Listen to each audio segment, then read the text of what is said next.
Le roi Baudouin Ier est venu au Congo pourquoi? Pour récupérer l'État indépendant du Congo. Pour récupérer l'État indépendant du Congo, qui était la propriété privée exclusive du roi Léopold II. Pourquoi? Mais parce qu'au palais de laquelle ils avaient fait la comptabilité, ils se sont rendus compte que le Congo belge avait payé 4 fois, avait remboursé 4 fois les dettes des créanciers du roi Léopold II. Nos indigènes du Congo belge a remboursé 4 fois les dettes du roi Léopold II. Et donc, il n'y avait plus aucune raison pour que les créanciers continuent à garder le Congo belge. Et donc, il est venu au Congo en demandant aux administrateurs des sociétés du Congo belge de ne plus envoyer des dividendes dans les banques, dans les comptes des créanciers. Il dit, arrêtez maintenant d'envoyer des transferts de recettes. Désormais, à partir d'aujourd'hui, voici le compte sur lequel vous allez verser les bénéfices des sociétés installées au Congo. C'est ce qu'il a fait. Et en 1956, les créanciers du roi Léopold II n'ont pas touché un bal. Ce qui a étonné évidemment les créanciers. Ils ont commencé à poser la question au Congo, on dit mais qu'est-ce qui se passe? Qu'est-ce qui s'est passé cette année? Ah, vous savez, le roi Baudouin Ier est arrivé ici, il nous a dit qu'on a déjà trop payé 4 fois, donc on n'a plus de dette vis-à-vis des créanciers. Maintenant, le Congo belge va retourner dans le giron de la famille royale belge. Ah bon? C'est comme ça? Bien. Alors que font les créanciers? Mais ils ont appelé les évolués, ils ont appelé les syndicalistes comme les Bobolico, ils ont appelé les pasteurs et les curés qu'ils les ont amenés aux États-Unis. Et c'est un peu ce à quoi le Pierre vient de faire allusion. Ils ont dit, mais écoutez, mais vous êtes des idiots. Comment vous vous laissez coloniser par un petit pays comme la Belgique? Demandez l'indépendance et on va vous soutenir. Et en 1957, 56-57, est rédigé le fameux manifeste de la conscience africaine, avec comme signataire notamment l'abbé Joseph Maloula, qui deviendra cardinal plus tard. Vous comprenez? Cette inspiration, donc, c'est les États-Unis, effectivement, qui vont jouer le rôle moteur, le rôle clé, dans notamment l'indépendance du Congo. Pourquoi? Parce que le roi Baudouin Ier a voulu confisquer l'État indépendant du Congo, donc recréer l'État indépendant du Congo, confisquer le Congo belge et en faire de nouveau la propriété privée de la famille royale. Je vous dis tout de suite que si cela avait été le cas, c'eût été notre chance extraordinaire. Parce qu'évidemment, il vaut mieux négocier avec une famille royale qu'avec les créanciers. Le cas de la Grèce aujourd'hui. Parce qu'une famille royale, on connaît, ce sont des êtres humains, on négocie. Mais aujourd'hui, vous allez négocier comment? J'ai ici, est-ce qu'on peut allumer le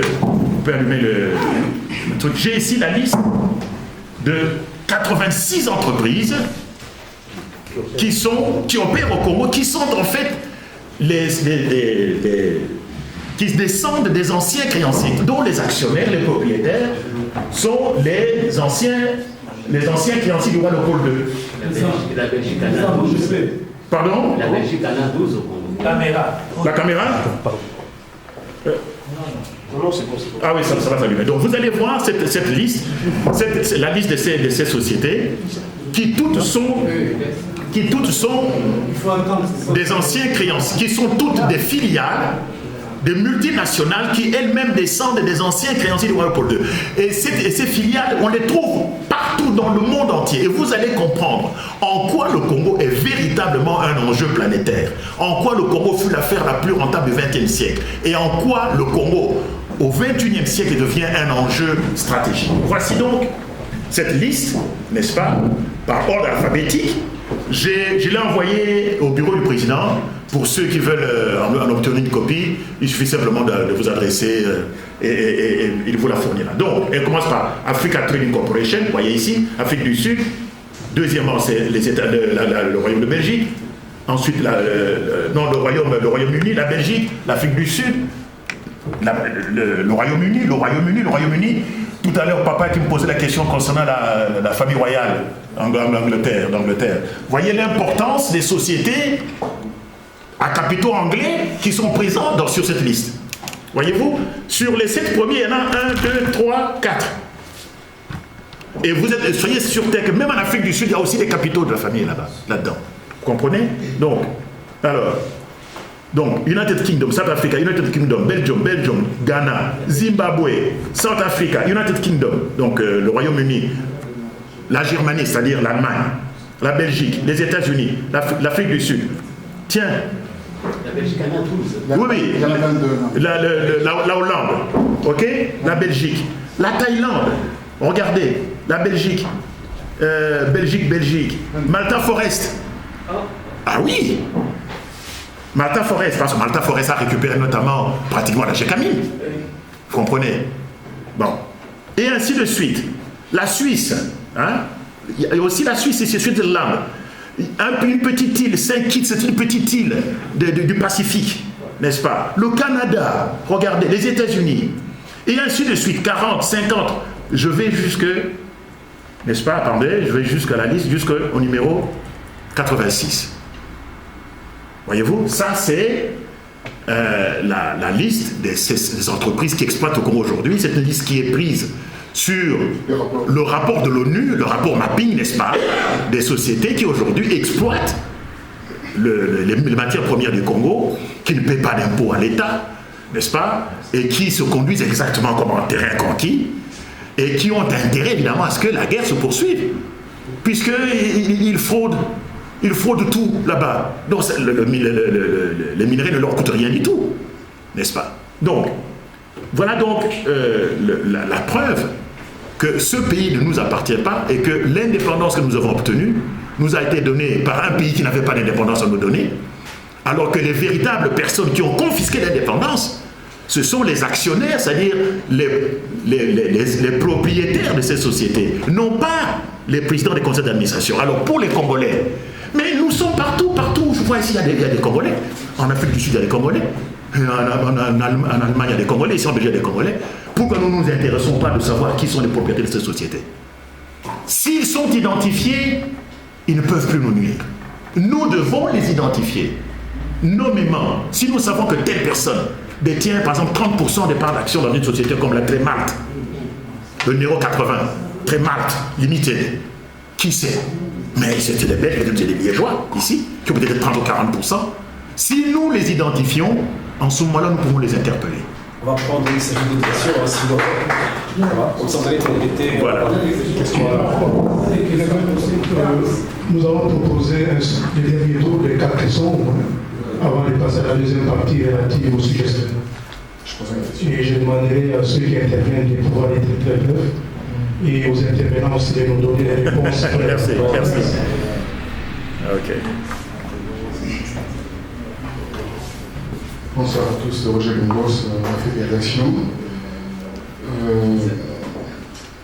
J'étais un peu, tout à l'heure, un petit peu interloqué d'attendre que Obama pourrait faire quelque chose par rapport à l'Afrique. Il s'avère qu'aujourd'hui, le Congrès américain et la Chambre haute basse est géré par, bien entendu, un lobby fort qu'on appelle les sionistes. Les sionistes où ils opèrent en Afrique avec la liste qu'on vient d'avoir, ils sont majoritaires par rapport à cette liste. Aujourd'hui, on s'aperçoit de ces rapports qui viennent d'être confisqués avec le veto américain, les instructeurs qui donnent la matière à ces mouvements, je dirais mouvements de rébellion M23, sont des instructeurs juifs venant d'Israël. Et vous conviendrez avec moi, la politique est menée aujourd'hui en Israël avec la colonisation des colons pour récupérer les territoires palestiniens qu'on appelle Philistine en arabe et conquis à 73% aujourd'hui. C'est la même chose qu'on vient de produire en RDC. Est-ce que vous croyez avec le pouvoir présidentiel d'Obama, et quand on sait bien que c'est les chambres de représentants qui gèrent les États-Unis, pourra faire quelque chose par rapport à l'Afrique? Ma question se situe à ce niveau-là, parce qu'il ne faudra pas que c'est leurré dans ce genre de considération de prière pour qu'on puisse sortir de notre pays de cette lorgnère. Moi, je suis vraiment effaré je crois que je soutiendrai la personne qui vient de me dire à chaque coin de rue il y a des églises. Je crois qu'il faut commencer d'abord à prendre des résolutions par rapport à ces églises. Voilà, je m'arrêterai. Oui, merci. Si vous permettez, Oui, il n'y a pas de problème. Voilà, j'ai une réflexion. Mais c'est pas le Lingala. Non,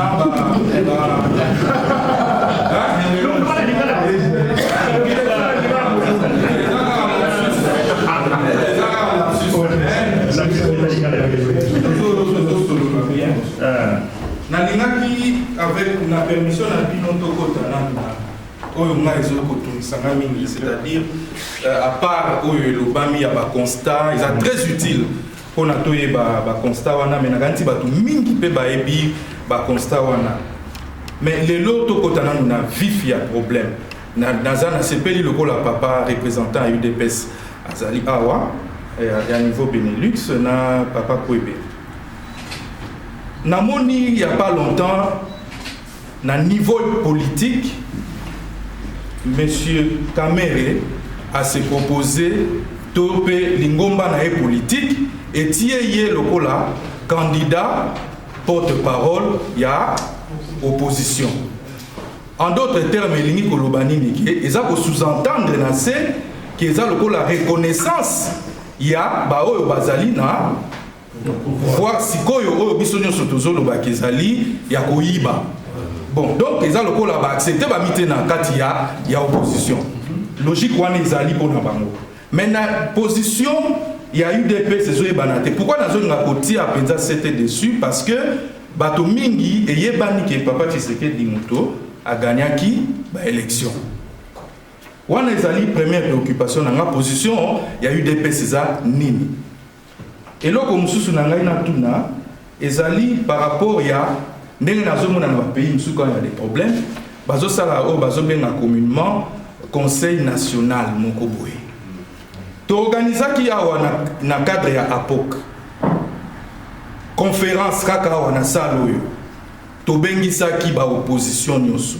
Papa Mbui, to bengisaki UDPS, donc to bengisi Anader, to bengisaki UREC, to bengisi MLC, bato nyonso bino nyonso bolobaki ke non, to kokende nzela moko, to ko travailler ensemble na tina ete to luka division na kati ya opposition et ça la maté.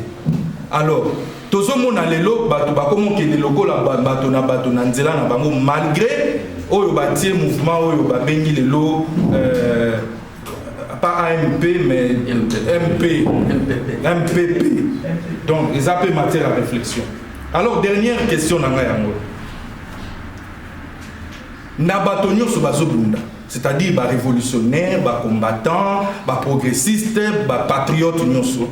Bato na bato bazana banzela mon côté, mais objectif ezaka moko. Mais bamsu balobi non, biso to kosimba pena masasi. Il faut akende d'une manière ou d'une autre. Question nanga wana eza pena direct et pas papa mbo.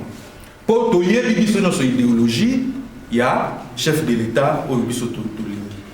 Na pese exemple, nga moko na zu jeep na so miso ki masasi wapi pour akufi. Na kei e pa papa Tshisekedi na bi papa lo kwa yon to konaki tala azal susute et bonga yango wana. Est-ce que ako accepter toi ako accepter te? Question na tout yango vraiment de manière provocateur ou provocatrice pour na toyeba ndenge idéologie na ye ezalaka na ndenge makambu ezokende. Pour nga na ngaki vraiment tokota na problématique o etali mboka à part ba diagnostic wana nyonso tout ça po eza peu utile ba diagnostic mais to mekana kotala où est-ce qu'on en est lelo.